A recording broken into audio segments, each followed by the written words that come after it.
এবার নজর রাখবো একটু কোচবিহারের দিকে। রাজ আমলে তৈরি মন্দির, তার ছবিটা দেখুন কিরকম বেহাল অবস্থা। 1887 সালে এই ব্রাহ্ম মন্দির তৈরি হয়েছিল, কিন্তু তারপর থেকে কেন এরকম অবস্থা আজকের দিনে দাঁড়িয়ে? এতটা বেহাল অবস্থার কারণ কেন? শুধু এই মন্দিরের অবস্থা এরকম? ছবি দেখাচ্ছি আপনাদের। মন্দির সংলগ্ন পার্কের যে অবস্থা সেটাও একেবারে বেহাল। কিন্তু কেন এরকম পরিস্থিতি? এলাকাবাসীর খুব পছন্দের এই জায়গা, কিন্তু কেন দিনে দিনে এরকম অবস্থা হচ্ছে? কি অভিযোগ, এলাকাবাসী কি বলছে, আগে সেটা শোনায়। এখানে বিভিন্ন মানুষ আসে দেখার জন্য, আর এটা হেরিটেজ, কারণ ব্রাহ্ম মন্দির এটা তো দীর্ঘদিনের এখানে আছে। বিকেলের পর থেকেই শিয়ালের উৎপাত শুরু হয়, বাচ্চারা আসে তো, কাজে এখানে সংস্কারটা ভীষণ জরুরি। 2020 সালে এই মন্দিরকে ঐতিহ্যশালী হিসেবে ঘোষণা করা হয়েছিল। শুভঙ্কর রয়েছে আমার সঙ্গে।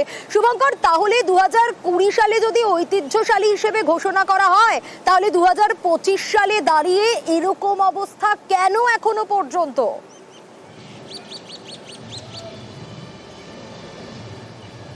হ্যাঁ দেখো সোনিয়া, তোমাকে জানিয়ে রাখি, কেশব সেনের কন্যা সুনীতি দেবীর সঙ্গে কোচবিহারের মহারাজা নৃপেন্দ্র নারায়ণের বিয়ের পর কোচবিহারে ব্রাহ্ম সমাজের একটা আধিপত্য দেখা যায়, প্রভাব দেখা যায়। সেই সময় মহারাজা নৃপেন্দ্র নারায়ণ 1887-88 সালে এই ব্রাহ্ম মন্দির নির্মাণ করেছিলেন।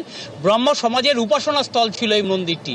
পরবর্তীতে 2020 সালে এটি হেরিটেজ বলে ঘোষণা হয়, হেরিটেজ একটা স্তম্ভ, হেরিটেজ স্বীকৃতি পায়। এবং তারপর থেকে কিন্তু এই দীর্ঘদিন ধরে এই ব্রাহ্ম মন্দিরের কোনো সংস্কার হয়নি। আশেপাশে যে পার্ক রয়েছে সেই পার্কেরও বেহাল দশা, জঙ্গলে ভরে গিয়েছে। তাই দীর্ঘদিন ধরে এলাকার বাসিন্দারা, স্থানীয় মানুষজন, হেরিটেজ প্রেমী সবাই এই মন্দির সংস্কারের ঐতিহ্যশালী সম্পদ হিসেবে ঘোষণা করা হয়েছে, তা ঠিক হবে কবে? সেরকম কিছু আশ্বাস পাওয়া গেছে?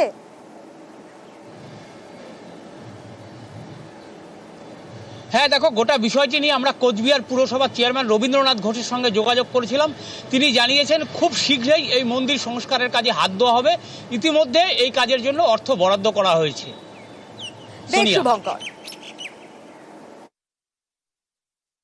দুটো পার্কের আমরা অনুমোদন চেয়েছিলাম, একটা পার্কের অনুমোদন এসে গেছে, যেটা ব্রহ্ম সমাজ মন্দির, ওটা 40 লক্ষ টাকার আমরা টেন্ডার অলরেডি করে দিয়েছি। আর একটা গায়ত্রী দেবী যে উদ্যান, সেটারও খুব শীঘ্রই এসে যাবে।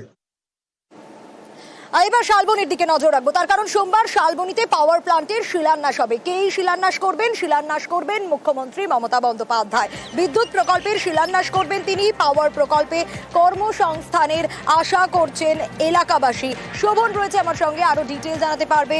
শোভন, কর্মসংস্থানে স্থানীয়দেরকে অগ্রাধিকার দেওয়ার বিষয়টাও মাথায় রয়েছে, সেক্ষেত্রে এলাকাবাসী তারা তো খুশি।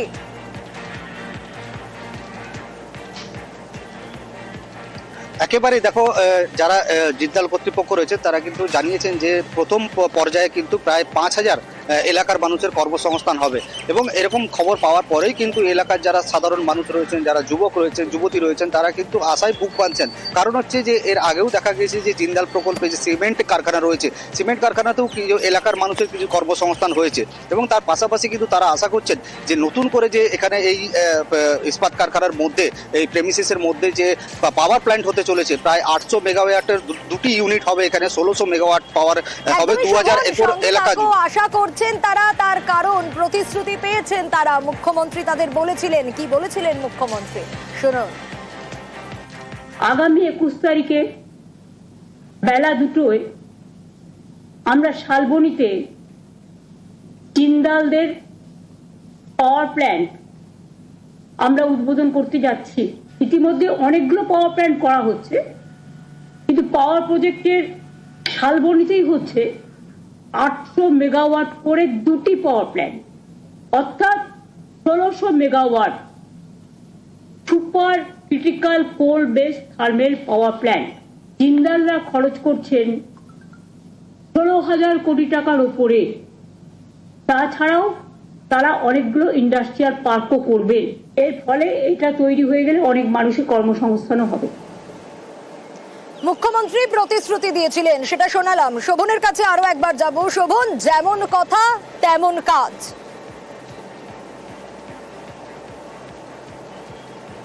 একেবারেই দেখো মুখ্যমন্ত্রী যেরকম প্রতিশ্রুতি দিয়েছিলেন তার পরেই কিন্তু জিন্দাল কর্তৃপক্ষ এই প্রকল্পের শিলান্যাস করতে চলেছেন আগামী সোমবার মুখ্যমন্ত্রী কিন্তু শালবনীতে উপস্থিত থাকবেন এই শিলান্যাস অনুষ্ঠানে এবং তার হাত দিয়ে কিন্তু শিলান্যাস হবে এই প্রকল্পের এবং তারপরেই কিন্তু নতুন করে আশার আলো দেখছে এলাকার মানুষ যারা রয়েছে, যুবক যুবতী যারা রয়েছেন তারা কিন্তু নতুন করে আশার আলো দেখছেন, তারা ভাবছেন এবং তাদের মধ্যে একটা ধারণা আছে যে এই প্রকল্প চালু হলে কিন্তু এলাকার প্রভূত উন্নয়ন হবে। কারণ হচ্ছে এর আগেও আমরা সিমেন্ট কারখানার ক্ষেত্রে দেখেছি যে এলাকায় উন্নয়ন হয়েছে, এলাকার পরিকাঠামোগত উন্নয়ন হয়েছে, এলাকার আর্থসামাজিক উন্নয়ন হয়েছে এবং সেই কারণেই কিন্তু যারা এই এলাকার মানুষ রয়েছেন তারা কিন্তু নতুন করে আবার আশার আলো দেখছেন। তাদের স্বপ্ন একটাই যে এই প্রকল্প অতি দ্রুত চালু হোক এবং যার ফলে কিন্তু এই প্রকল্প চালু হলে যেমন এলাকার যুবক যুবতীরা সে কারণেই খুশি এলাকাবাসী।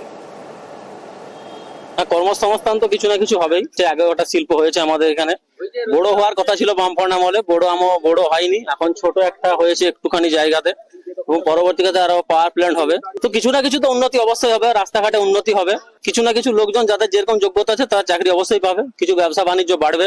আমরা এর আগে অনেক কর্মসংস্থানের আশা রেখেছিলাম, কিন্তু ছোট সিমেন্ট প্ল্যান্ট হওয়ার কারণে আমরা সেরকম কিছু পাইনি। আমরা আশা করব এই কারখানাটাতে ব্যাপক পরিমাণে কর্মসংস্থান হবে। আরো জেএসডব্লিউ এনার্জি, এটা আমরা থার্মাল পাওয়ার তৈরি করব। এখানে প্রায় 2000 একর ল্যান্ডের উপরে এই প্রজেক্টটা হবে আর এই প্রজেক্টটা যদি সাকসেসফুলি রান করে তো 5000 5,500 মতো লোক এখানে কাজ করবে। তো আমরা চেষ্টা করব যতটা পারা যায় আমাদের লোকাল লোক এবং যারা আমাদের সাথে আছেন অনেকদিন ধরে তারাই এখানে কাজ করতে পারবেন বেশি ক্ষেত্রে। এটাই। আর এই টাইম ফ্রেম আমাদের এটা সাধারণত 3 বছরের মধ্যে আমাদের একটা ইউনিট চালু হয়ে যাওয়ার কথা। আর নজর রাখবো এবার উত্তরবঙ্গের দিকে, কারণ হাতি জঙ্গলে নেই, জঙ্গল থেকে বেরিয়ে একেবারে বিশ্ববিদ্যালয় ক্যাম্পাসে ঢুকে পড়েছে। সেই ছবি দেখাবো, গতকাল রাতের ছবি দেখুন কিভাবে তাণ্ডব চালিয়েছে হাতি, যে দোকান পর্যন্ত ভাঙচুর হয়ে গেছে, খাবার দোকানে রীতিমতো রাতভর চলে তাণ্ডব আর তার ফলে ঠিক এই পরিণতি। দেখাচ্ছি সেই ছবি আপনাদের। বন দপ্তর, পুলিশ ঘটনাস্থলে পৌঁছয় এবং আজ সকালের ছবিটা ঠিক কি একেবারে স্পট থেকে রয়েছেন, একেবারে ঘটনাস্থল থেকে আমাদের প্রতিনিধি বিশ্বজিৎ রয়েছেন আমাদের সঙ্গে। বিশ্বজিৎ, তুমি প্রত্যেকটা আপডেট তুলে ধরছিলে কিভাবে তছনছ করেছে সবকিছু হাতি।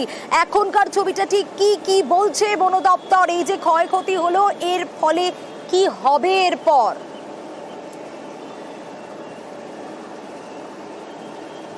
দেখো, কয়েক ঘন্টা কেটে গিয়েছে, হাতির অবস্থান মূলত সেই একই জায়গায় রয়েছে। এই গভীর জঙ্গল তুমি পাশেই দেখতে পাচ্ছ, গভীর জঙ্গল, সেই জঙ্গলে কিন্তু হাতি অবস্থান করছে। আমরা যেখানে দাঁড়িয়ে রয়েছি সেখান থেকে 100 মিটারের মধ্যেই হাতি রয়েছে, যেটা বন দপ্তর সূত্রে জানা গিয়েছে যে সমস্ত এই যে জঙ্গল, সেই জঙ্গলকে কর্ডন করা হয়েছে। মূলত সন্ধ্যার পরে এই হাতিকে তার যে নিজের জায়গা অর্থাৎ বাগডোগরা বনাঞ্চল সেখানেই কিন্তু নিয়ে যাওয়া হবে। ইতিমধ্যে হাতি দেখতে এখানকার যারা বিশ্ববিদ্যালয়ে যারা বিভিন্ন ছাত্রছাত্রী রয়েছেন, অধ্যাপকরা রয়েছেন, তারাও কিন্তু ঘটনাস্থলে রয়েছেন।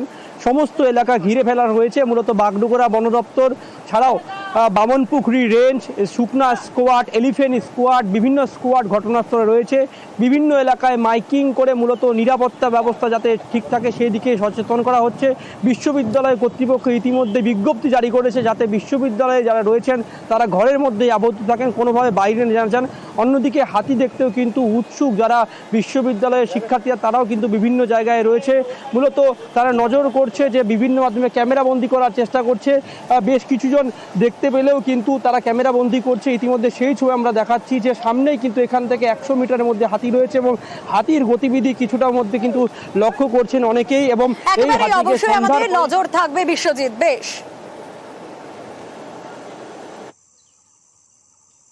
আমি তো 4টার সময় শুনলাম যে আমার দোকান উল্টায় দিছে, কখনো উল্টাইছে আমি জানি না। তারপরে আমি এখানে এসে দেখি আমার দোকান একদম উল্টে সব ভেঙে টেঙে গেছে। ফরেস্ট ডিপার্টমেন্টে যাই বললাম যে আমার ক্ষতি, স্যার বললো দরখাস্ত দিয়ে এলা ক্ষতিপূরণ দিতে বলছে। আপনার এই দোকান কিসের দোকান? এটা ফাস্টফুডের দোকান। আমি স্পটে আছি, দেখি এখন হাতি, প্রচুর লোকের সমাগম, হাতি ভিতরে আছে, আমাদের ফরেস্ট ডিপার্টমেন্ট আছে, আমাদের পুলিশ সাথে আছে, মানুষজন আসছে দেখছে। অনেক দিন পরে হাতি, এখানে তো এনবিউতে হাতি দেখা যায় না সম্ভবত। কতটা ভয় রয়েছে? ভয় তো নিশ্চয়ই রয়েছে, স্টুডেন্ট রয়েছে, আমাদের এমপ্লয়িরা আছে, এখানে কোয়ার্টারে আমাদের প্রফেসররা আছে, ভয়ের তো স্বাভাবিক আছে। বন বিভাগ কি বলছেন? বন বিভাগ বলছে এটা এখন তো বার করা যাবে না, রাত্রে ওনারা বের করার চেষ্টা করবে।